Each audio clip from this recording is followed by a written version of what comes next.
कहानी की स्टार्टिंग पुराने समय के एक जंग को दिखाते हुए होती है, जहाँ पे कई सारे योद्धा मरे पड़े होते हैं और तभी यहाँ पे एक लड़की आ जाती है, जिसे देखकर यहाँ का जनरल उसे पूछता है कि तुम ऐसी जगह पे क्या कर रही हो और तुम कौन हो। तभी वो लड़की इनके राजा की तरफ इशारा करती है और कहती है कि मैं उसे ले जाने के लिए आई हूँ। ये बात सुनकर जनरल गुस्सा हो जाता है। उसे ऐसा लगता है कि शायद ये लड़की उसके राजा को नुकसान पहुँचाने के लिए आई है, इसलिए वो उसे मारने की धमकी देता है। लेकिन तभी राजा सामने आते हैं और अपने जनरल को ही चोट पहुँचा देते हैं। इसके बाद वो लड़की के सामने झुक जाते हैं, क्योंकि ये आम से दिखने वाली लड़की कोई आम लड़की नहीं होती है, ये तो गॉडेस होती है। गॉड को अपने सामने देखकर राजा के साथ सभी सिपाही भी गॉड के सामने झुक जाते हैं। इसके बाद राजा गॉड से कहता है कि वो उनके सैनिकों को फिर से जीवित कर दे, बदले में उसे जो चाहिए वो राजा उसे दे देगा। ये सुनकर वो कहती है कि ठीक है, और उसके बाद वो अपना मैजिक करना स्टार्ट कर देती है। पहले वो मैजिक करती है और उसकी जादुई सितार उसके हाथ में आ जाती है। इसके बाद वो हवा में उड़ते हुए उसे प्ले करने लगती है। उसकी आवाज सुनकर जितने भी मरे हुए सिपाही होते हैं उनके अंदर से अचानक से काले धुआं निकलने लगते हैं। ये देखकर गॉडेस समझ जाती है कि यहाँ पे कुछ गड़बड़ है। ये सीन यहीं पे कट हो जाता है और उसके बाद हमें मॉडर्न दुनिया दिखाई जाती है, जहाँ पे हम एक लड़की को देखते हैं जो कि हूबहू गॉडेस की तरह ही दिखाई दे रही होती है। वो एक कांच के पिंजरे में बंद होती है और सभी लोग उसके ऊपर बोली लगा रहे होते हैं। गॉडेस की आंखें जैसे खुलती है वो यहाँ के सिचुएशन को समझ जाती है और वो समझ जाती है कि वो इस समय मॉडर्न दुनिया की एक लड़की के बॉडी में आ चुकी है और इस लड़की का नाम जैना है। जैना यहाँ से निकलने के लिए मैजिक करती है, लेकिन उसे पता चलता है कि दूसरे टाइम और स्पेस में आने की वजह से उसके पावर्स पहले से काफी ज्यादा कमजोर हो गए हैं। तभी एक पर्सन जैना के ऊपर सबसे बड़ी बोली लगाता है और कहता है कि ये लड़की अब मेरी हुई। और तभी जैना की नजर यहाँ पे बैठे एक पर्सन पे जाती है। इस पर्सन का नाम जाओ यू होता है और ये एक अमीर फैमिली से बिलोंग करता था। जैना जैसे इस पर्सन को देखती है उसे अपने टाइम के राजा का ख्याल आता है। वो तुरंत उठ खड़ी हो जाती है और शीशे के पिंजरे को अपने मैजिक से तोड़ देती है। इसके बाद वो बाहर आ जाती है और अपने हाथ की जंजीरों को भी तोड़ देती है और इसके बाद वो जाओ की तरफ इशारा करती है और कहती है कि तुम मुझे खरीदो। वो उसे पूछता है कि आखिर मैं तुम्हें क्यों खरीदूं। ये सुनकर जैना उससे कहती है कि तुम्हारे पास सिर्फ एक ही मौका है। इतना सुनते ही जाओ उसे खरीद भी लेता है। ये सुनकर सभी हैरान हो जाते हैं, क्योंकि ये पहली बार था जब जाओ यहाँ पे आने के बाद किसी लड़की को खरीदा था। उसका असिस्टेंट उसे समझाता है कि बॉस हम यहाँ पे मेडिसिन खरीदने के लिए आए हैं, ना कि लड़की। तब वो मन में सोचता है कि मुझे नहीं पता है कि मैंने इस लड़की को क्यों खरीदा। फिर वो जैना के बारे में अपने असिस्टेंट को पता लगाने के लिए कहता है। कुछ ही देर के अंदर असिस्टेंट उसके सामने एक फाइल रख देता है जिसमें जैना के बारे में इन्फॉर्मेशन होते हैं। असिस्टेंट बताता है कि जैना वन फैमिली की डॉटर है। वो 1 साल पहले ही गांव से शहर आई है अपने परिवार वालों के साथ रहने के लिए। उसके परिवार में उसका भाई कियांग है, उसकी एक बहन भी है सुआंग, और उसके मॉम एंड डैड हैं। वो सबके साथ एक ही घर में रहती है, लेकिन कोई भी उसे फैमिली की तरह ट्रीट नहीं करता है और ना ही उससे प्यार करता है। जाओ उसे देख रहा होता है और उसकी कहानी सुन रहा होता है, लेकिन तभी जैना उसके पास आती है, उसके हाथ से उसका पेन लेती है और अपने बन को कंप्लीट करती है। इसका अलग और एटीट्यूड नेचर देखकर जाओ को इसके तरफ अट्रैक्शन होने लगता है। इसके बाद जाओ और इसके असिस्टेंट यहाँ से जाने वाले होते हैं, लेकिन तभी जैना जाओ के बारे में कहती है कि तुम बचपन से ही बीमार हो और आज तक तुम्हारी बीमारी का कोई इलाज नहीं हो पाया और कल तुम्हारी बीमारी और भी ज्यादा बढ़ने वाली है। ये सुनकर तो असिस्टेंट उसे मारने के लिए आगे बढ़ता है, लेकिन वो मैजिक करके उसे रोक देती है। इसके बाद जाओ उसे अपने साथ कार में बैठा लेता है और उसके घर पे उसे छोड़ता है। जैसे वो अपने घर के लिए बाहर निकलती है वो उसका हाथ पकड़ता है उससे बात करने के लिए, लेकिन जैना उसके गले पे अपना मैजिक करती है और कहती है कि आइंदा मुझे छूने से पहले मेरी परमिशन ले लेना, नहीं तो मैं तुम्हें खत्म कर दूंगी। जाओ उसे कहता है कि मैं तो तुम्हें बस ये बता रहा था कि अभी तुम जिस जगह से बच के आ रही हो वहाँ तक तुम्हें भेजने में तुम्हारे परिवार का ही एक सदस्य का हाथ है। जैना कहती है कि मुझे पता है और मेरे मामलों में इंटरफेयर करने की कोई जरूरत नहीं है। ऐसा कहते हुए वो बाहर निकलती है। फिर वो असिस्टेंट के हाथ से अम्ब्रेला लेती है और एटीट्यूड के साथ वहाँ से जाने लगती है। असिस्टेंट कहता है कि मैंने आज तक इतनी बदतमीज लड़की कभी नहीं देखी। जाओ कहता है कि तुम उस लड़की पे ज्यादा ध्यान मत दो, लेकिन ये खुद ही उस लड़की में और भी ज्यादा इंटरेस्ट लेने लगता है और इसके बाद ये दोनों यहाँ से चले जाते हैं। अगले सीन में हम जैना की मॉम को देखते हैं, जो कि जैना की तस्वीर लगाए काफी ज्यादा रो रही होती है, क्योंकि उन्हें जैना के बारे में ये पता होता है कि जैना का एक कार एक्सीडेंट हो गया था और उसी समय उसे किडनैप भी कर लिया गया और उसके बाद किडनैपर ने उसे जान से मार भी दिया। इसीलिए वो रो रही होती हैं और उनकी दूसरी बेटी सुआंग उन्हें दिलासा दे रही होती है कि इनमें उनकी कोई भी गलती नहीं है। लेकिन तभी यहाँ पे जैना आ जाती है। जैना को देखकर तो अपनी बहन को सही सलामत देखकर सुआंग इतनी ज्यादा डर जाती है कि वो नीचे ही गिर जाती है। उसकी आवाज में भी डर साफ झलक रहा होता है। ऐसा लग रहा होता है कि इन सारी चीजों के पीछे इसका ही हाथ है।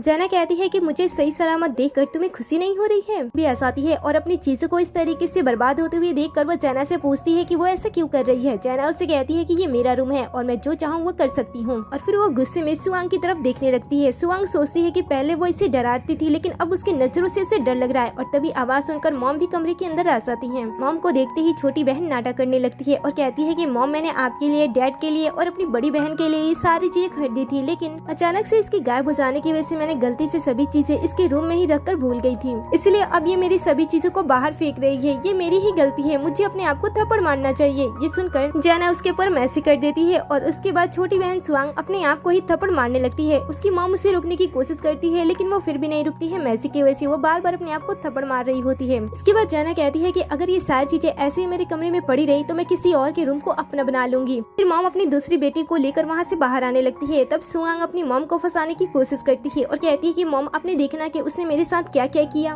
और वो अब कितनी ज्यादा बोलने लगी है, आपको उसे सबक सिखाना चाहिए। ये सुनकर मॉम कहती है कि ये तो बहुत ही अच्छी बात है, तुमने देखा नहीं पहले वो कितनी ज्यादा शांत रहती थी, अब वो बहुत ही अच्छी तरीके से बोलने लगी है, मुझे उसके लिए उसका फेवरेट खाना बनाना चाहिए। ऐसा कहते हुए खुशी ने माँ वहाँ से चली जाती है लेकिन सुआंग को इस चीज से बहुत ही ज्यादा जेलसी होने लगती है। अगले सीन में मॉम अपनी बेटी के लिए पूरे डाइनिंग टेबल को उसके फेवरेट चीजों से भर देती है और काफी ज्यादा खुश होती है। लेकिन पास में उसके डैड होते हैं और उसकी बहन होती है जो कि उन्हें ये सारी चीजें पसंद नहीं आ रही होती है। और तभी यहाँ पे क्यांग भी आ जाता है। डैड और क्यांग बात कर रहे होते हैं कि उसे यहाँ पे नहीं आना चाहिए क्योंकि उसे अपने आप को सही तरीके से प्रेजेंट करना नहीं आता है। वो इतने बड़े फैमिली में रहती है लेकिन फिर भी उसके पास कोई भी एटीट्यूड नहीं है और ना ही बोलने की तमीज है, इसलिए उसके खाने को उसके कमरे में ही भिजवा दो। लेकिन तभी यहाँ पे जैना आती है जिसके लुक्स एंड पर्सनालिटी पूरी तरीके से चेंज होते हैं। वो एक प्यारी सी ड्रेस पहन कर आई होती है, साथ ही अपने आप को पूरी तरीके से मेकओवर भी कर दिया होता है। उसकी खूबसूरती देखकर सभी उसकी खूबसूरती को देखकर पूरी तरीके से इम्प्रेस हो जाते हैं। इसके बाद जैना आती है और पूरे डाइनिंग टेबल के खाने को देखती है और कहती है कि बस इतना ही बना है और अगले ही पल में वो पूरी डाइनिंग टेबल पे रखी हुई सभी चीजों को अकेले ही खा जाती है। ये देखकर सभी उसे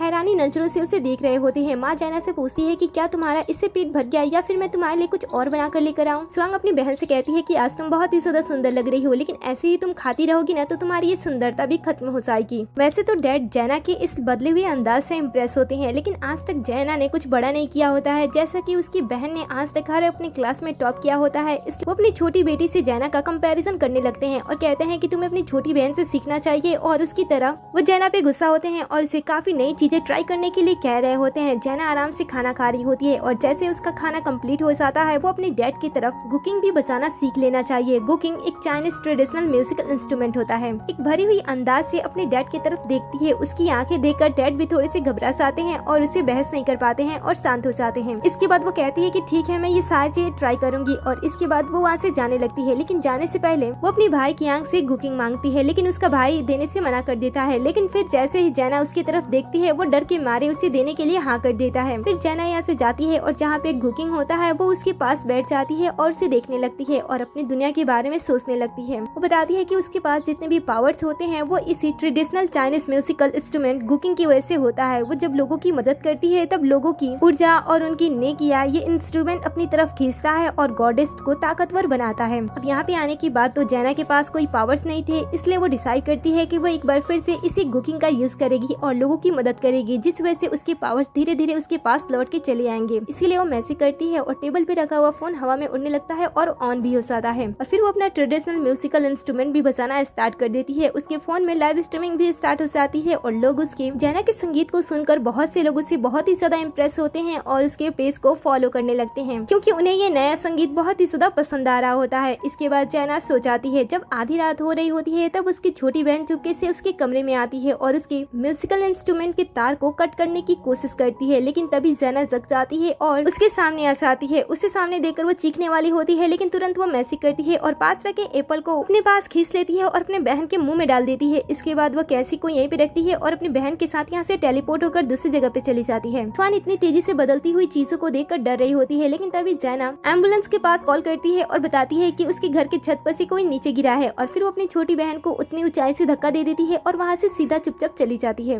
अगले सीन में हम स्वांग को हॉस्पिटल में देखते हैं जहाँ पे उसका एक पैर टूट गया होता है और वो अपने ब्रदर जो कि उसका भाई क्यांग होता है उसे बताती है कि उसकी ये हालत उसकी बड़ी बहन जैना ने की है। इसलिए वो उसके पास कॉल लगाता है और उसे पूछता है कि तुमने ऐसा क्यों किया। जैना कहती है कि क्या मेरी छोटी बहन ने तुमसे ये कहा कि मैंने उसे बालकनी से धक्का दे दिया था, तो जरा उससे पूछना कि वो मेरे कमरे में क्यों आई थी। ये सुनकर भाई अपनी छोटी बहन से इसके बारे में पूछता है। तब छोटी बहन सोच में पड़ जाती है और कहती है कि अगर मैं इस बात का खुलासा करती हूँ तो सबको ये भी पता चल जाएगा कि मैं उस पुश्तैनी ट्रेडिशनल म्यूजिक इंस्ट्रूमेंट को कट करने के लिए लिए गई थी तो ये लोग मुझसे नफरत करने लगेंगे, इसलिए वो झूठ बोलती है और कहती है कि उसे हाल फिलहाल में नींद में चलने की आदत हो गई है, इसलिए शायद वो अपनी गलती की वजह। ये सुनकर मॉम उसे कहती है कि देखो तुम्हारी गलती थी और तुम अपनी बड़ी बहन पे इल्जाम लगा रही थी। दूसरी तरफ हम जैना को देखते हैं जिसके हाथ पे एक मार्क होता है और वो देखती है कि वो साइन कर रहा है। इससे उसे पता चलता है कि उसे जल्द ही कुछ और चीजें करनी होगी ताकि उसके मैजिकल पावर्स जल्दी से उससे पास आए। और तभी उसे जाओ का ख्याल आता है। उसे सोचती है कि इसमें उसकी हालत खराब होगी, इसलिए उसे बचाना चाहिए। और फिर वो मैजिक से उसके बारे में पता लगाती है और यहाँ से टेलीपोर्ट होकर सीधा हॉस्पिटल में चली जाती है। हॉस्पिटल में पहले उसके परिवार वाले उससे मिलते हैं, लेकिन वो उन्हें इग्नोर करते हुए आगे बढ़ जाती है। हॉस्पिटल के अंदर हम कुछ डॉक्टर को देखते हैं जो कि जाओ की जान बचाने की कोशिश कर रहे होते हैं, लेकिन इन्हें पता होता है कि ये अपनी काबिलियत से भी जाओ की जान नहीं बचा सकते हैं क्योंकि सिचुएशन इनके हाथ से निकल गई है। बाहर कुछ नर्स भी होती है जो कि जाओ के बारे में ही बात कर रही होती हैं और वो कहती हैं कि वो फैमिली का इकलौता वारिस है। अगर उसे कुछ हो भी जाता है तो मिस्टर जाओ की फैमिली तो पूरी तरीके से बर्बाद ही हो जाएगी। और तभी यहाँ से इनकी बातें सुनते हुए जैना गुजरती है और कहती है कि ऐसा नहीं होगा, मैं उसकी जान बचा लूंगी। और फिर वो ऑपरेशन थिएटर के पास जाती है जहाँ पे काफी सारे बॉडीगार्ड्स होते हैं। जैसे मिस्टर जाओ उसे देखते हैं वो उसे पूछते हैं कि तुम यहाँ पे क्या कर रही हो, यहाँ पे मेरे बेटे का ऑपरेशन चल रहा है। तभी यहाँ पे जैना के फैमिली भी आ जाते हैं जो कि छुप के ये सारी चीज देख रहे होते हैं। वो कहते हैं कि ये तो शहर के सबसे ज्यादा अमीर इंसान है, आखिर जैना उनसे बात क्या कर रही है। जैना मिस्टर जाओ से कहती है कि आपके बेटे की हालत बहुत ही ज्यादा क्रिटिकल है, डॉक्टर उसकी जान नहीं बचा सकते हैं, लेकिन मैं आपके बेटे की जान बचा सकती हूँ। ये सुनते ही जैना के पिता और उसकी बहन, उसकी माँ सभी उसके पास आते हैं और उसे समझाने लगते हैं कि तुम्हें मेडिकल के बारे में कुछ भी नहीं पता है, तुम्हारा भाई यहाँ का डॉक्टर है लेकिन ये यहाँ के मालिक है, इसलिए तुम्हें इनसे पंगा नहीं लेना चाहिए। और तभी यहाँ पे जाओ का अस्सिस्टेंट आ जाता है और वह जैना के बारे में मिस्टर जाओ को बताने लगता है। किसी लड़की ने बॉस के बारे में प्रेडिक्ट किया था कि आज बॉस की हालत बहुत ही ज्यादा खराब होगी। ये सुनकर मिस्टर जाओ उसे अंदर जाने की परमिशन दे देते हैं और अपने बेटे की जान बचाने के लिए कहते हैं। जैना बेबाक होते हुए उस ऑपरेशन थिएटर में जाती है और उसके डैड पूरी तरीके से शॉक्ड होकर उसे देख रहे होते हैं क्योंकि उन्होंने कभी नहीं सोचा था कि उनकी बेटी इतनी भी ज्यादा काबिल हो सकती है। वो इसे देखने लगते हैं। डैड को ऐसा लगता है कि शायद आज तो उनकी पूरी फैमिली खत्म होने वाली है, इसलिए वो झुककर माफी मांगते हैं। लेकिन तभी अंदर जाओ को तीसरा स्टॉक दिया जा रहा है,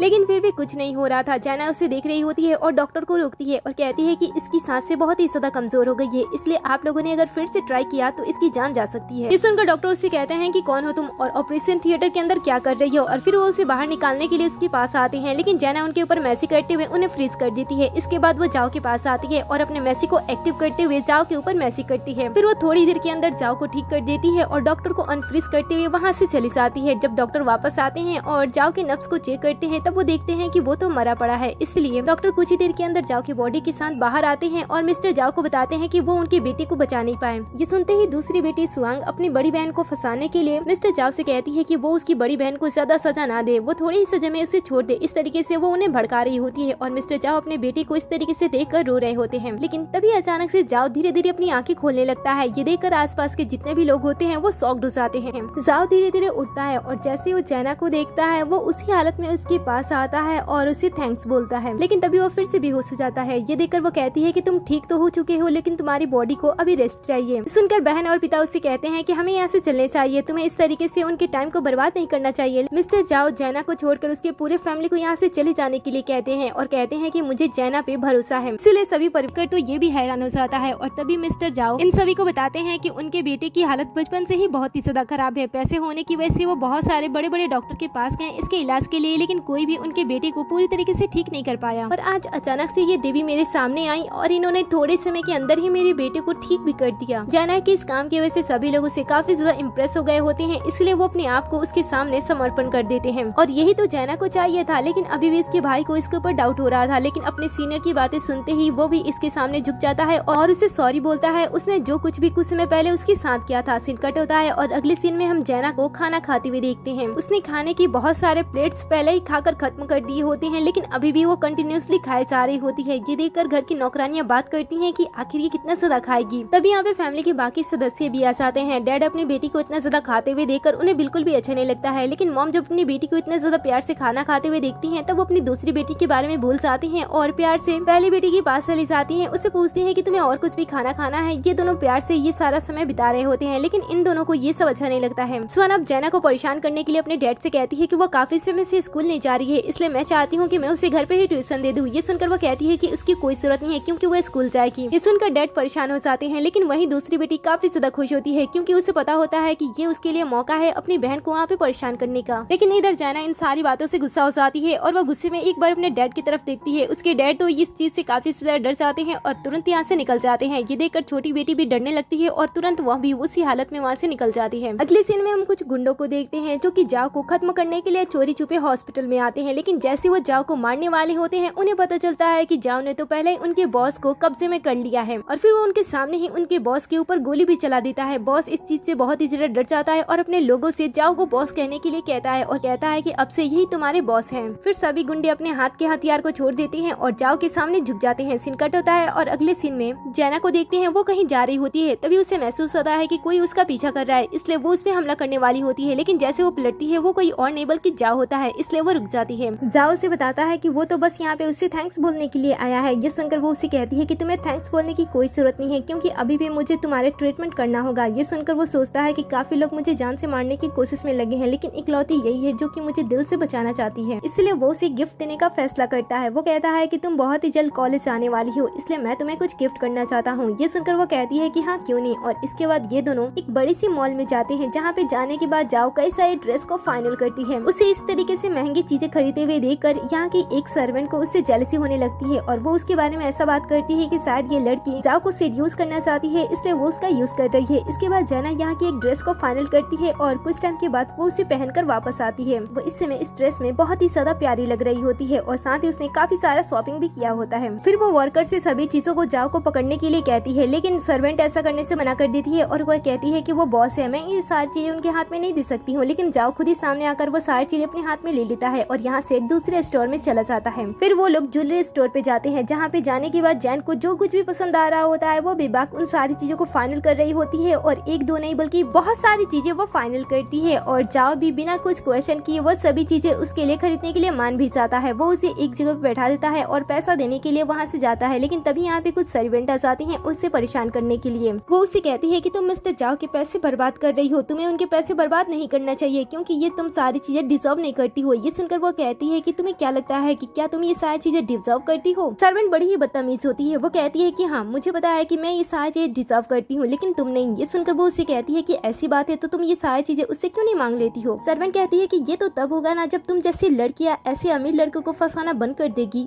तभी यहाँ पे जाओ आ जाता है। इसकी बातें सुनकर वो बहुत ही ज्यादा गुस्सा हो जाता है और उसे यहाँ से तुरंत निकाल देता है। साथ ही वो यहाँ के सभी वर्कर को धमकाता भी है कि अगर किसने भी इसके साथ बदतमीजी की तो वो उसका आखिरी दिन होगा। अब जैना को जाओ का ये एटीट्यूड पसंद आने लगता है। इसके बाद वो वहाँ से जाने लगती है। जाओ उसे रुकता है और पूछता है कि अब हम दोबारा कब मिलेंगे। जैना उससे कहती है कि जब तुम्हारी हालत सही नहीं होगी। ऐसा कहते हुए वो वहाँ से चली जाती है। जाओ कहता है कि अच्छा मुझे तुमसे मिलने के लिए बीमार होना होगा। सीन कट होता है और अगले सीन में हम जैना को घर आते हुए देखते हैं। साथ में वो काफी सारी चीजें लाई होती है और सभी बॉडीगार्ड्स भी आए होते हैं सभी चीजें यहाँ पे रखने के लिए। तभी डैडू से रुकते हैं और कहते हैं कि डैडू से पूछते हैं कि ये सारे लोग कौन हैं और तुम कहाँ जा रही हो। तभी बहन आती है और चीजों को ओपन करके देखने लगती है जिसके अंदर उसे लग्जरी चीजें मिलती है। ये देखकर वो अपने डैड को भड़काने लगती है और कहती है कि सिस्टर कहीं तुम बाहर कोई गलत काम तो नहीं कर रही हो इसलिए तुम्हारे पास इतनी सारी चीजें हैं। लेकिन तभी गार्ड बताते हैं कि ये सारी चीजें मिस्टर जाओ ने गिफ्ट के तौर पे मैडम को दिया है। और फिर जैना सभी लोगों को अपनी चीजें रूम में रखने के लिए कह देती है। उनके जाने के बाद छोटी बहन जैसा कि उसका स्वभाव होता है वो अपने डैड के सामने दिखाती है कि वो कितनी ज्यादा अनलकी है। सभी अच्छी चीजें तो उसकी बहन को मिलती है। ये सुनकर डैड उसे समझाते हैं और कहते हैं कि तुम्हारी बड़ी बहन और तुम्हारा कोई भी मुकाबला नहीं है क्योंकि तुम उससे 100 टाइम बेटर हो। तुम पढ़ाई में भी अच्छी हो और तुम्हारा दिल भी अच्छा है। ये सुनकर वो खुश हो जाती है। सीन कट होता है और अगले सीन में हम कॉलेज का सीन देखते हैं। इस कॉलेज में सुआन पढ़ती है और कुछ ही टाइम के बाद इसकी बहन भी यहाँ पे ट्रांसफर होकर आने वाली है और इसीलिए वो यहाँ पे ये चीजें अनाउंस कर रही होती है कि आज उनके कॉलेज में कोई ट्रांसफर होकर आने वाला है जो कि बहुत ही ज्यादा बेवकूफ है। ये सुनकर उन्हें अच्छा लगता है कि वो उस लड़की को परेशान करेंगे, लेकिन जैसे ही जैना की यहाँ पे एंट्री होती है जैना की खूबसूरती को ये लोग देखते हैं वो उसे इम्प्रेस हो जाते हैं। लेकिन जो सुआंग और सुआन की फ्रेंड होती है वो जैना को परेशान करने के लिए उसके पास आती है और उसके साथ बदतमीजी करने लगती है। ये देखकर जैना मैसेज करती है जिस वजह से पास से गुजर रहे एक लड़के के हाथ में जो बॉल होता है वो उड़कर इसके पास आता है और इसके सीधा नाक पे ही लग जाता है। इस तरीके से वो अपनी छोटी बहन के फ्रेंड को सबक सिखा देती है, लेकिन जो छोटी बहन होती है वो इतनी आसानी से उससे छोड़ने वाली नहीं थी, इसीलिए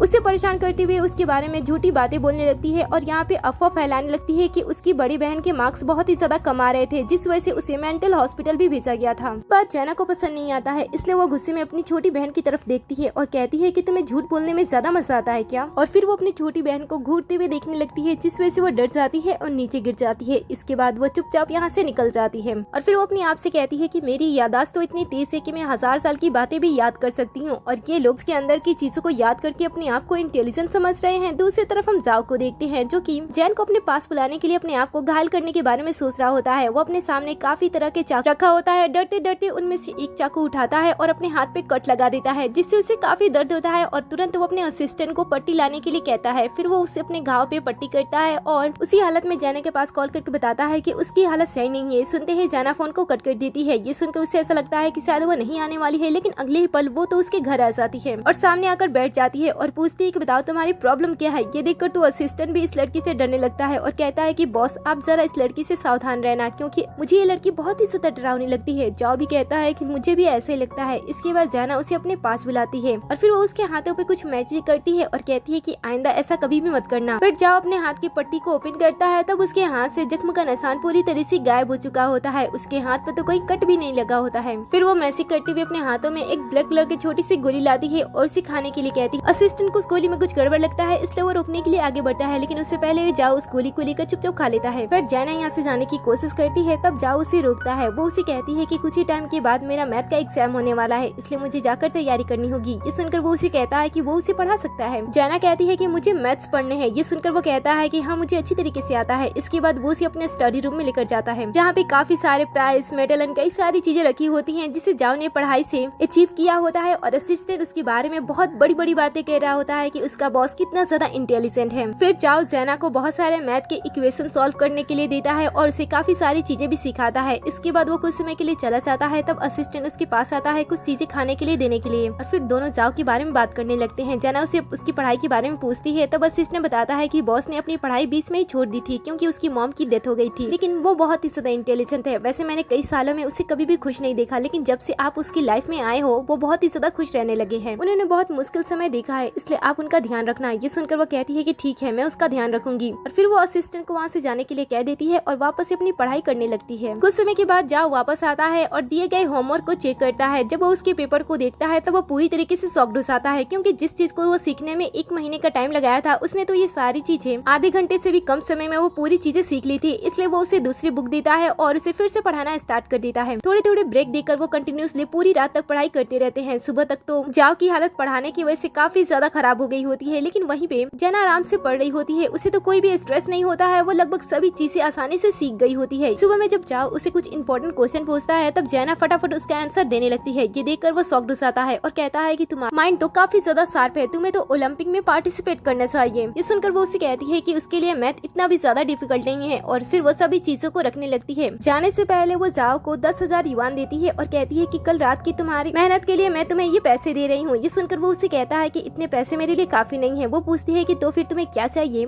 तब वो उसे साथ में ब्रेकफास्ट करने के लिए कहता है। वो उससे कहता है कि मुझे नहीं पता था कि तुम्हें क्या खाना पसंद है, इसलिए मैंने काफी सारी चीजें बनवा दी। टेबल पर रखे हुए खाने की चीजों को देखकर जैना कहती है कि हम 2 लोग ना ब्रेकफास्ट कर रहे हैं, तो ये तुम्हें कम नहीं लग रहा है। ये सुनकर वो कहता है कि हाँ मुझे पता है कि ये बहुत ही ज्यादा है, इसे हम दोनों मिलकर भी इसे खत्म नहीं कर सकते हैं। ये सुनकर वो उसे कहती है कि लेकिन मेरे लिए ये कम है। ऐसा कहते हुए वो सभी चीजों को खा जाती है। ये देखकर जाओ अपने सर्वेंट से कह के जैना के लिए कुछ और खाने की चीजें मंगा देता है, जिसे देखकर वो फिर से खाना स्टार्ट कर देती है। जाओ को वो बहुत ही ज्यादा क्यूट लग रही होती है, इसलिए वो उसकी चुपके से पिक्चर्स निकालने लगता है, लेकिन जैना को ये पसंद नहीं आता है और वो उसे कहती है कि तुम ये क्या कर रहे हो। वो कहता है कि तुम खाते वक्त बहुत ही ज्यादा क्यूट लग रही थी, इसलिए मैं फोटो खींचने से अपने आप को रोक नहीं पाया। जैना कहती है कि मैं क्यूट नहीं हूँ और आइंदा से अगर ऐसा कुछ किया तो मैं तुम्हें अच्छी तरीके से पीट दूंगी। सीन कट होता है और अगले सीन में हम काफी सारे पेरेंट्स को देखते हैं जो कि अपने स्टूडेंट को कॉलेज के फाइनल एग्जाम को देने के लिए आए होते हैं। वो काफी ज्यादा टेंस में होते हैं कि उनके बच्चे किस तरीके से पेपर दे रहे होंगे, क्योंकि कॉलेज के यही नंबर उनके बच्चों को यूनिवर्सिटी में सीट दिलाएगी। कुछ समय के बाद जाओ कॉलेज से अकेली निकलती हुई बाहर दिखाई देती है। इसका साफ साफ मतलब ये बनता है कि जैना ने अपने क्वेश्चन को सबसे पहले कंप्लीट किया है, इसीलिए वो इस समय बाहर है। जैसे वो बाहर आती है काफी सारे रिपोर्टर्स उससे पूछने लगते हैं कि क्वेश्चन कैसा था, क्या वो डिफिकल्ट था या फिर नहीं। तब जैना अपने अंदाज में उन्हें जवाब देती है और कहती है कि मैंने तो क्वेश्चन सॉल्व करने से पहले सोचा ही नहीं था कि कौन सा क्वेश्चन मुश्किल है या फिर कौन सा आसान। सभी ये देखकर समझते हैं कि ये लड़की तो A ग्रेड के स्टूडेंट है और वो उसकी तारीफ कर रहे होते हैं, लेकिन तभी यहाँ पे सुआंग और उसके फ्रेंड आ जाते हैं। सुआंग सभी को बताती है कि ये कोई A ग्रेड के स्टूडेंट नहीं है, ये तो बैक बेंचर है जिसके पास दिमाग ही नहीं है, इसीलिए इसने अपने पूरे पेपर को ब्लैंक छोड़कर यहाँ पे आ गई है। फ्रेंड की बातें जैना को पसंद नहीं आती है और वो एक बार फिर से मैसेज कर देती है, जिस वजह से जो लड़की इंटरव्यू ले रही होती है वो आउट ऑफ कंट्रोल हो जाती है और उसका माइक सीधा फ्रेंड के मुंह में चला जाता है, जिस वजह से वो परेशान हो रही होती है, लेकिन वो अपने आप को बचा नहीं पा रही होती है। हालांकि कुछ समय के बाद मैसेज खत्म होने की वजह से सारी चीजें ठीक हो जाती है। इसके बाद सुहांग अपनी फ्रेंड से कहती है कि तुम ये सब क्या कर रही हो, तुम्हें ऐसा नहीं करना चाहिए। वो अपने आप को बदलने की कोशिश कर रही है और तुम उसे बदलने ही नहीं दे रही रही हो। इस तरीके से वो एक तरीके से अच्छी बन रही होती है और साथ ही उसके बारे में बुराई भी कर लेती है। ये सब देखकर जैना एक बार फिर से मैसेज कर देती है, जिस वजह से पास खड़ी लड़की जिसके हाथ में पेपर होता है वो भी अपने आप को कंट्रोल नहीं कर पाती है और उसके हाथ में जो पेपर होता है वो दौड़ते हुए लेकर आती है और फ्रेंड के मुंह में डाल देती है, जिस वजह से फ्रेंड को एक बार फिर से परेशानी होने लगती है। वो उस लड़की को डांटती है, लेकिन लड़की बताती है कि मैं आउट ऑफ कंट्रोल हो गई थी। और तभी यहाँ पे इनके सामने एक महंगी कार रुकती है, जिसके अंदर से एक हैंडसम लड़का निकलता है, जो कि कोई और नहीं बल्कि जाओ ही होता है। जाओ अपने हाथ में अम्ब्रेला लिए उसके पास आता है और फिर वो उसे धूप से बचाते हुए अपने साथ उसे घर ड्रॉप करने के लिए लेकर जाने लगता है। सभी लड़कियां उसे देखकर जेलस फील कर रही होती हैं, लेकिन हमारे हीरो को तो उसकी हीरोइन मिल गई थी, इसलिए वो बाकी लड़कियों पे ध्यान नहीं देता है। वो उसे अपने साथ गाड़ी में बैठाता है और उसके बाद वो वहाँ से चला जाता है। जिसके बाद कई लड़कियों को जेलसी होती है। सबसे आगे होती है सुआन की फ्रेंड, जिसे वो उसे कहती है कि वो उस लड़की को डिजर्व नहीं करती है। तब सुआन उसे कहती है कि वो उस लड़की को डिजर्व नहीं करती है, मैं भी जानती हूँ, लेकिन वो बहुत ही ज्यादा लकी है, इसीलिए हमेशा सब कुछ उसे अच्छा ही मिलता है। सीन कट होता है और अगले सीन में हम जैना को देखते हैं, जो कि एक बार फिर से अपनी लाइव स्ट्रीमिंग ऑन कर देती है और अपने फैन सबके सामने एक बार फिर से अपनी ट्रेडिशनल म्यूजिकल कुकिंग बजाने लगती है। उसके फैन उसके लाइव को देखकर तुरंत उसके लाइव को ज्वाइन कर लेते हैं, क्योंकि उन्हें इसकी लाइव स्ट्रीमिंग बहुत ही ज्यादा पसंद थी। उन्होंने अपनी तरफ से इसे एक नया नाम भी दिया होता है, जो कि फेरी की फेरी म्यूजिक होती है। जैना ने सिर्फ एक ही लाइव स्ट्रीम से अपने मिलियंस में फैन बना लिए होते हैं और सभी फैंस उसे बहुत ही ज्यादा पसंद भी करते थे। दूसरी तरफ हम ब्रदर कियांग को देखते हैं, जो कि जैना के लिए काफी सारे गिफ्ट्स लाया होता है, जो कि ये देखकर छोटी बहन को पसंद नहीं आता है और वो उसकी बुराई करने लगती है। लेकिन भाई को बड़ी बहन की बुराई सुनकर बुरा लगता है और वो अपनी छोटी बहन को डांट लगाता है और कहता है कि आइंदा उसकी बुराई पीठ पीछे मत करना। तभी उसे बड़ी बहन के कमरे से वही मधुर आवाज सुनाई देती है, क्योंकि ये भी जैना की म्यूजिक का फैन था और जैना ने कभी भी अपनी लाइव स्ट्रीम में अपना चेहरा नहीं दिखाया था, इसलिए भागते हुए वो उसके कमरे में जाता है। लेकिन इस समय जैना अपनी म्यूजिकल इंस्ट्रूमेंट को रख दी होती है और वो अपनी लाइव स्ट्रीमिंग देख रही होती है, जिसे देखकर इन दोनों को भी ऐसा लगता है कि उनकी बड़ी बहन वो लड़की नहीं है, ये भी उनकी वीडियो को बस देख रही है।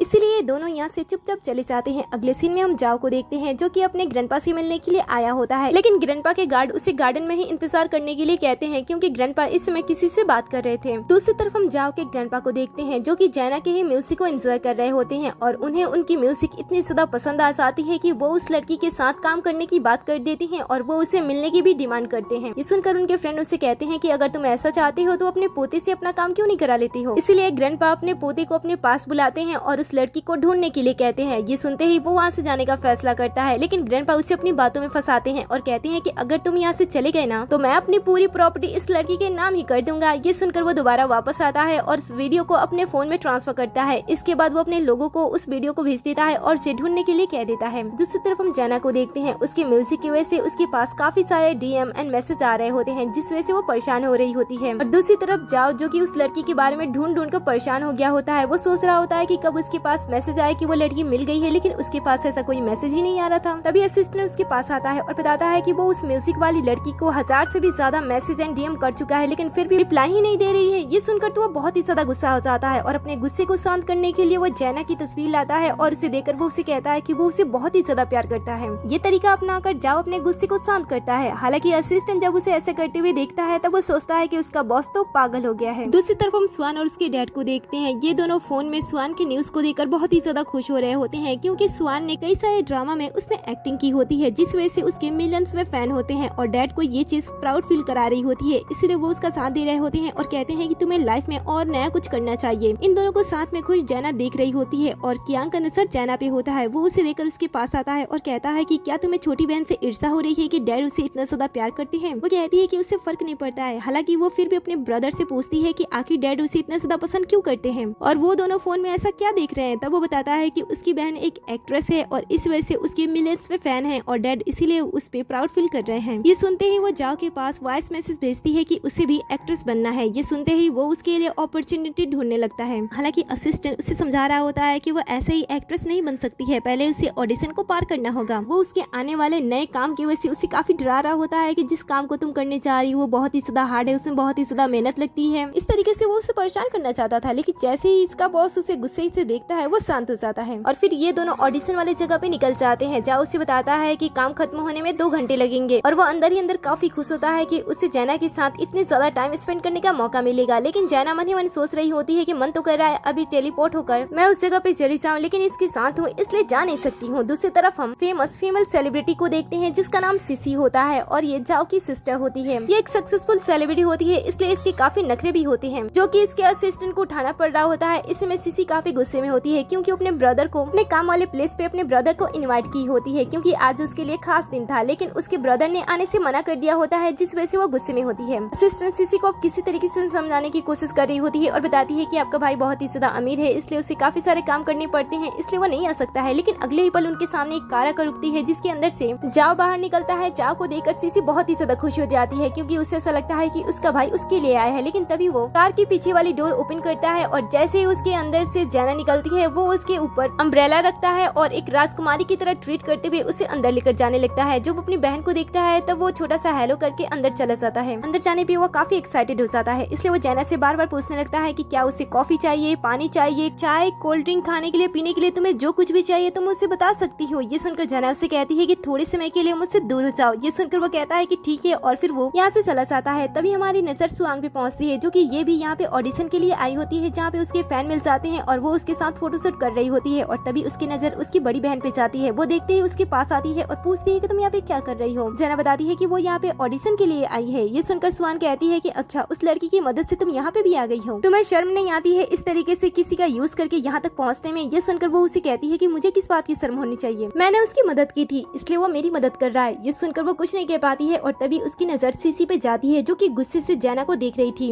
ये देखकर वो समझ जाती है कि कुछ न कुछ ऐसा हुआ है जो कि नहीं होना चाहिए, इसीलिए वो सीसी के पास आती है और उसे अपने आप को इंट्रोड्यूस करती है। कहती है कि मैं यहाँ पे एक ऑडिशन के लिए आई थी। वैसे मैं आपको बता दूं कि आप इस समय जिस मूवी में मेन लीड हो, मैं उसी मूवी की सेकंड मेन लीड हूँ। ये सुनकर वो उसके साथ थोड़ी अच्छी तरीके से बात करती है, लेकिन सुआंग सीसी से कहती है कि आगे अगर किसी भी चीज की कोई मदद हो तो आप मुझसे जरूर बोलना है। ये सुनकर वो उसे कहती है कि मैं तुमसे क्यों बोलूंगी, जाओ यहाँ से। ये सुनकर वो कहती है कि मुझे गलत मत समझना, वो लड़की जो बैठी है ना वो मेरी बहन है और मुझे पता है कि वो आपके भाई को चीट कर रही है, वो सिर्फ उनके पास उन्हें बर्बाद करने के लिए आई है। ये सुनकर तो सीसी गुस्सा हो जाती है और सुआंग को धक्का देते हुए सीधा वो जैना के पास आती है और उससे कहती है कि तुम्हें मेरे भाई को फंसाने की हिम्मत कैसी हुई। लेकिन जैसे ही जैना उसे गुस्से भरी नजरों से देखती है, सीसी थोड़ी सी डर जाती है और थोड़ी पीछे हट जाती है, लेकिन फिर भी वो बदतमीजी करना नहीं छोड़ती है। ये देखकर जैना उसके ऊपर मैसेज कर देती है जिस वजह से कुछ समय तक उसकी आवाज चली जाती है और वो काफी ज्यादा परेशान होने लगती है। वो चीखने की, बोलने की कोशिश करती है लेकिन उसके गले से कोई भी आवाज बाहर ही नहीं आ रहा था। फिर जैना ऐसे चुपचाप चली जाती है और सुआंग सीसी के पास आकर पूछती है कि तुम्हें क्या हुआ और तभी उसकी आवाज वापस आ जाती है। वो कहती है कि पता नहीं मेरी आवाज पता नहीं कैसे चली गई थी, मैं बोलने की कितने ज्यादा ट्राई कर रही थी लेकिन फिर भी मेरी आवाज बाहर नहीं आ रही थी, लेकिन मैं उस लड़की को इतनी आसानी से जाने नहीं दूंगी। वो यहाँ पे ऑडिशन के लिए आई है ना, मैं उसकी ऑडिशन को बर्बाद कर दूंगी। सीन कट होता है और अगले सीन में हम ऑडिशन का सीन देखते हैं जहाँ पे एक बहुत ही बड़े डायरेक्टर आए होते हैं जिनकी लगभग सभी मूवी हिट होती है, जिसे देखकर सभी लोग काफी खुश एंड एक्साइटेड होते हैं। लेकिन उनकी एक्साइटमेंट थोड़ी देर के अंदर बदल जाती है जब वो एक एक करके सभी का ऑडिशन लेने लगते हैं, क्योंकि ये बहुत ही ज्यादा स्ट्रिक्ट होते हैं अपने काम को लेकर। इसीलिए वो किसी खास लड़की को ढूंढ रहे होती हैं अपनी मूवी के लिए और उन्हें कोई लड़की पसंद नहीं आ रही होती है, इसलिए वो सभी को रिजेक्ट करने लगते हैं, जिस वजह से थोड़ा माहौल डरावना बन जाता है। लेकिन जैसे सीसी का टाइम आता है वो फुल कॉन्फिडेंट के साथ आगे बढ़ती है और उसे पता होता है वो किस तरीके से इस डायरेक्टर को इम्प्रेस कर सकती है, क्योंकि उसने कुछ टाइम पहले ही सुना था कि उन्हें किस टाइप की इस मूवी के लिए हीरोइन चाहिए, इसलिए वो परफेक्ट उसी तरीके से काम करती है और डायरेक्टर को सीसी अपनी मूवी के लिए पसंद भी आ जाती है। वो उसे लगभग फाइनली कर चुके होते हैं अपनी मूवी के लिए, लेकिन फिर भी वो लास्ट कैंडिडेट को उसका चांस देते हैं और वो होती है जैना। जैसे ही जैना आगे बढ़ती है उसे देखते ही सीसी यहाँ से जाने का फैसला करती है। ये सुनकर सुआन से पूछती है कि तुम कहाँ जा रही हो, तब वो कहती है कि वो इसे नहीं देखना चाहती है। तब सुआन भी उसके पीछे पीछे चली जाती है। अब जैना अपनी एक्टिंग के बारे में, जो उसका मूवी के अंदर रोल होने वाला था, वो उसके बारे में लिखती है। डायरेक्टर को ऐसा लगता है कि शायद वो अपना टाइम वेस्ट कर रही है, लेकिन जैसे वो अपने कैरेक्टर के बारे में लिखती है, डायरेक्टर तो अपनी जगह से उठ खड़ा हो जाता है और तुरंत उसके पास चला जाता है कि उसने क्या लिखा है। जब वो पास जाकर देखते हैं कि जैना अपने कैरेक्टर को किस तरीके से देखती है, तब वो पूरी तरीके से इम्प्रेस हो जाते हैं और सभी को बुलाकर उसकी तारीफ करने लगते हैं और उसके लिखे हुए लेटर के बारे में दिखाने लगते हैं। दूसरी तरफ ये दोनों बाहर बैठी होती हैं। सीसी को ऐसा लग रहा होता है कि रोल उसे ही मिलेगा, लेकिन तभी यहाँ पे डायरेक्टर की असिस्टेंट आती है और सबको बताती है कि ये रोल जैना को मिला है। सीसी इस चीज से काफी ज्यादा गुस्सा होती है और दौड़ते हुए असिस्टेंट के पास आती है और पूछती है कि उसे ये रोल क्यों नहीं मिला है। वो बताती है कि मास्टर को जैना का आंसर पसंद आ गया था, इसलिए रोल उसे मिल गई। सुआंग अपनी बहन को इस तरीके से आगे बढ़ते हुए नहीं देखना चाहती थी, इसलिए वो उसे बर्बाद करने के लिए अपने फैन के पास आती है और उसे एक फेवर मांगती है। वो पर्सन भी उसका काम करने के लिए मान जाता है और फिर वो कई सारी खतरनाक चीजें एक के ऊपर एक लोड करते हुए लेकर जाने लगता है ताकि वो सभी चीजों को जैना के ऊपर गिरा सके। लेकिन जैसे ही वो अपने काम को अंजाम देने वाला होता है, उसकी गलती से ये सारी चीजें सीसी के ऊपर गिरने वाली होती है। जैना इस चीज को देख लेती है और अपने जादुई पावर्स का यूज करते हुए वो फटाक से सीसी के पास आती है और सीसी को चोट लगने से उसे बचा लेती है। इस चीज से सीसी के साथ साथ आसपास की सभी लड़कियां भी इससे इम्प्रेस हो जाती हैं। और तभी यहाँ पे डायरेक्टर की असिस्टेंट आकर उस फैन को काम से बाहर निकाल देती है।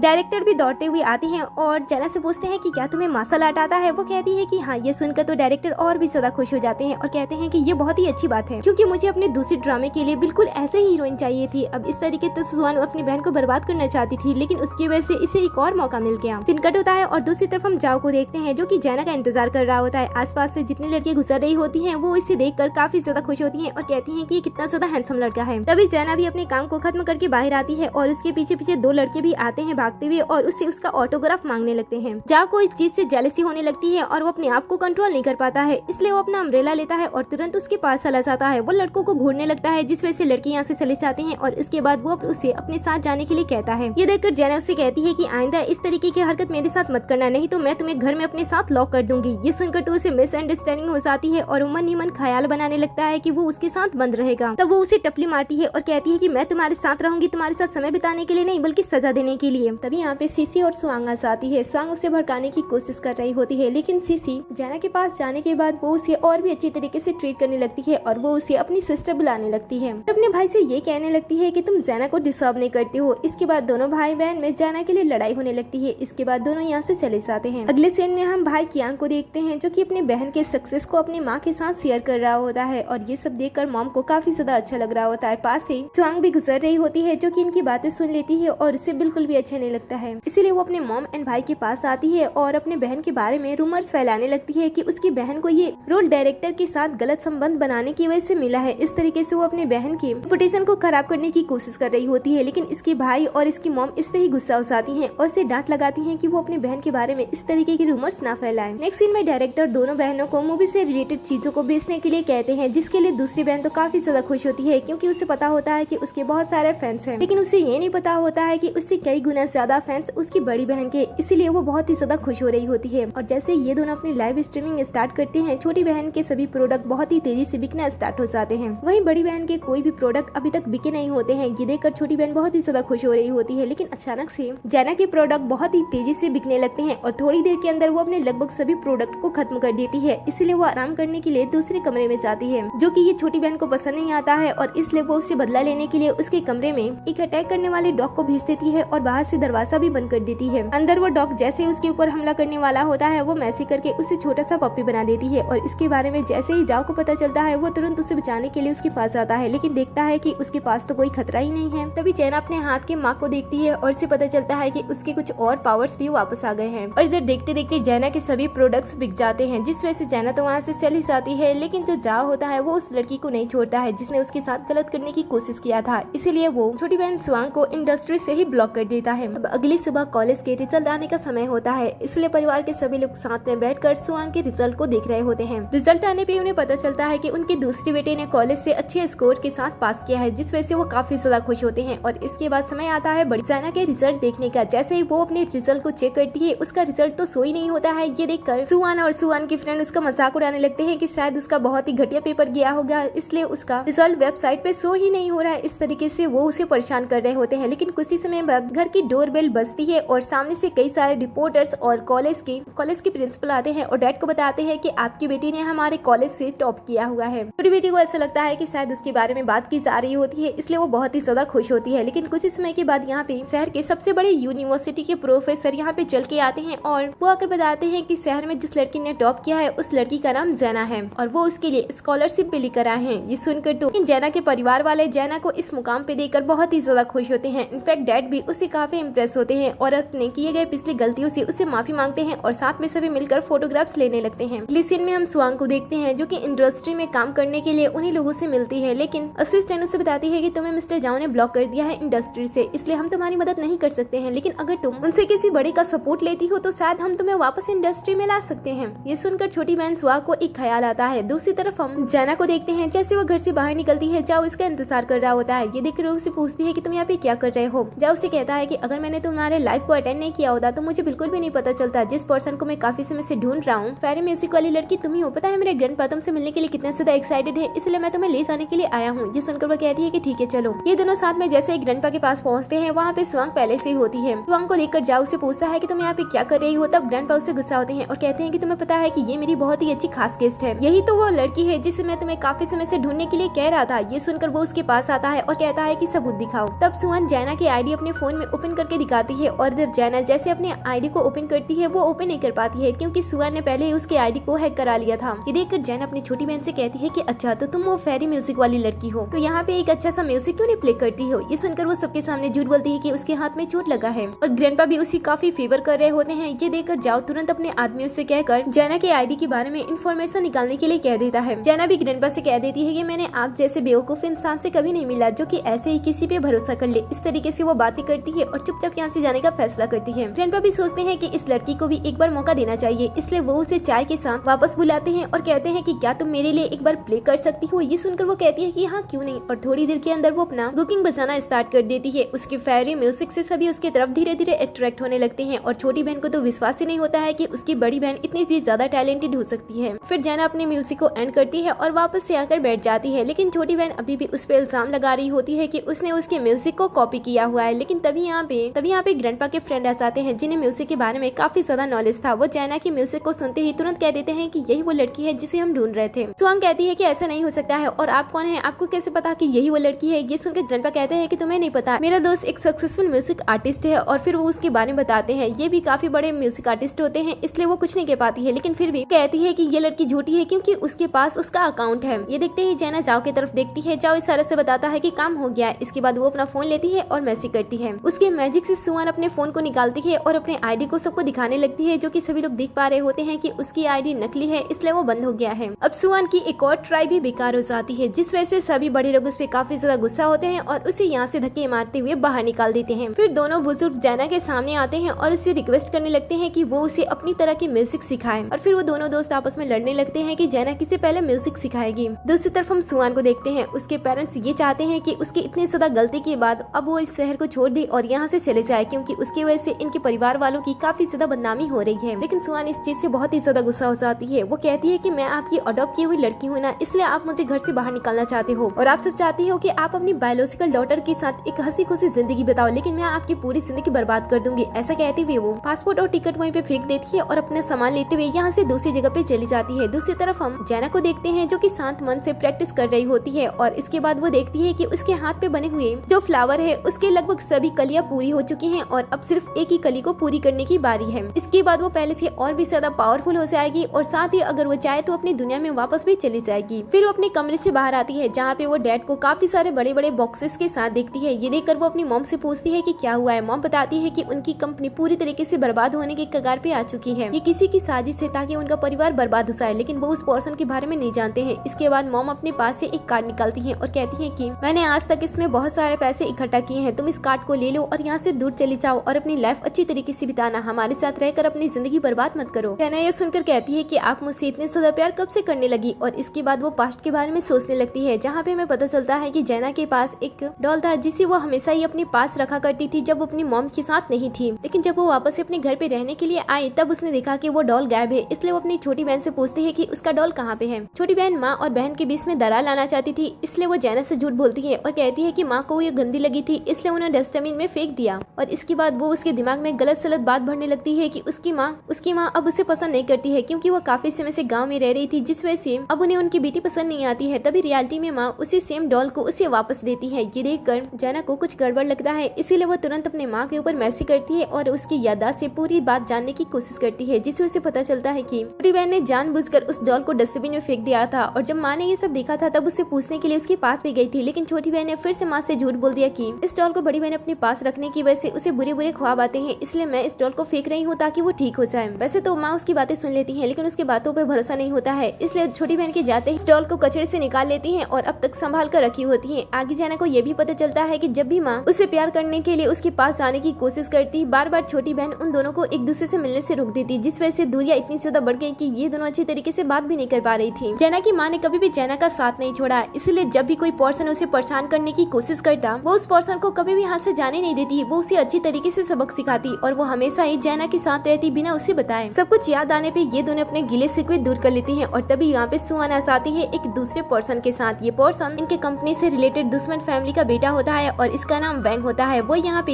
इन्हें परेशान करने के लिए आया होता है और कहता है कि अगर वो अपनी सुंदर बेटी को इसके साथ जाने देते हैं तो वो इनकी कंपनी को पक्का बचा लेगा। ये सुनकर डैड गुस्सा हो जाते हैं और बेटी के सामने खड़े होकर उसकी हिफाजत करते हुए इस लड़की को सबक सिखाने की कोशिश करने लगते हैं। साथ ही वो अपनी बेटी से माफी भी मांग रहे होते हैं आज तक उन्होंने जो भी उसके साथ किया था। फिर वैंग छोटी बहन के साथ यहाँ से जाने का फैसला करता है और कहता है कि ठीक है, मैं तुम्हारी कंपनी को पूरी अच्छी तरीके से बर्बाद कर दूंगा, उसके बाद मैं तुम्हारी बड़ी बेटी को अपने साथ लेकर जाऊंगा। ऐसा कह के वो जाने वाला होता है, लेकिन तभी जाना उसे रोकती है और उसके ऊपर कुछ मैजिक करती है। जाना के मैजिक से इसके ऊपर इसमें कुछ तो नहीं होता है, लेकिन जैसे ये दोनों उसका मजाक उड़ाते हैं, यहाँ से बाहर निकलते हैं, अचानक से वैंग का एक कार से एक्सीडेंट हो जाता है। इधर जैना अपने पेरेंट्स से कहती है कि वो उनकी कंपनी को बचा लेगी और इसके बाद वो वहाँ से चली जाती है। पेरेंट्स भी उसके इस बदले हुए अंदाज से काफी ज्यादा इम्प्रेस होते हैं। दूसरी तरफ हम जैना को देखते हैं जो कि सीधा जाओ के पास जाती है अपने डैड की कंपनी को बचाने के लिए। साथ में वो कुछ डॉक्यूमेंट भी लाई होती है जो कि कंपनी बचाने में उन दोनों की मदद कर सकती है। अगले सीन में हम जैना के पेरेंट्स और उसकी बहन के साथ वैंग को देखते हैं। ये दोनों यहाँ पे अपनी अपनी बात साबित करने के लिए यहाँ पे आए होते हैं। सुहांग ने अपने पेरेंट्स के ऊपर इल्जाम लगाया होता है कि उनकी कंपनी